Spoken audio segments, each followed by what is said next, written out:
Before we get into your child score report, I just want to tell you a little bit about the ITBS. The ITBS is a standardized test given to students in grades 3rd through 12th grade. A standardized test is given to students once a year to compare test scores to other students based on their age and grade.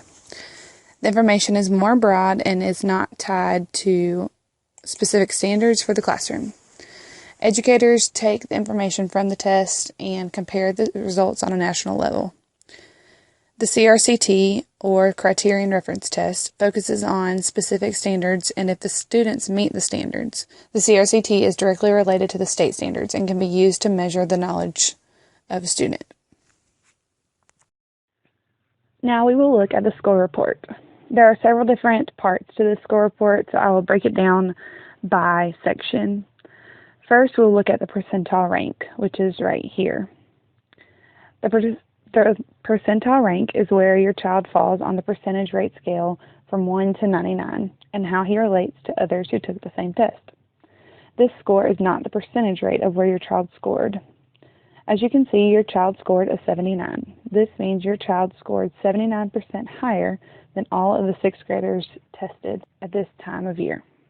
Next, we will look at the student's grade equivalent score. As you can see, it is right here. The grade equivalent score refers to the grade number the student scored. Your child's score is an 8.7. This means, it stands for 8th grade, 7th month. Your 6th grader score is like the one of an 8th grader in the 7th month. Based on this score, your child ranks in the high performing category compared to other students. Now looking under the skill domain summary, which is here, we will look at the percent correct for your student specific score on this reading test. The percent correct refers to the amount the student got correct out of the total number of questions for each domain. For this particular test, your child got 9 out of 9 correct on explicit meaning, 10 out of 11 on key ideas, 8 out of 9 on author's craft, and 3 out of 5 on vocabulary, and 7 out of 10 on implicit meaning.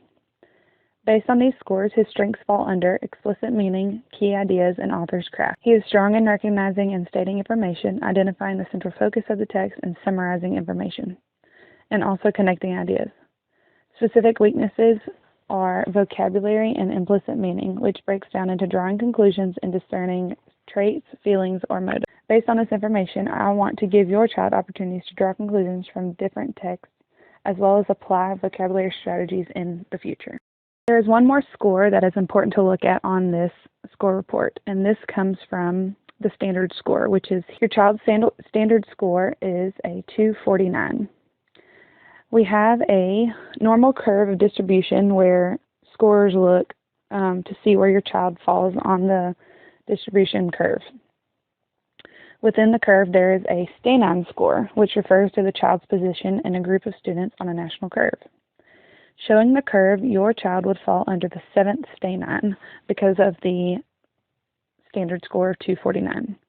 This comes from the percentile rank, which is 79. Looking at the curve, your child is falling right at the above average level, scoring with 12% of total students tested. This means he scored higher than 77% of the other students tested. Compared to other students on the national scale, your child did score very highly for his age and grade level. He is on the above average level, but that does not mean that we will just sit back and let him ride out the rest of the year. We will continue to challenge him in areas and also help him in his weaknesses in vocabulary and drawing conclusions. Do you have any questions? Thank you, and thank you for coming.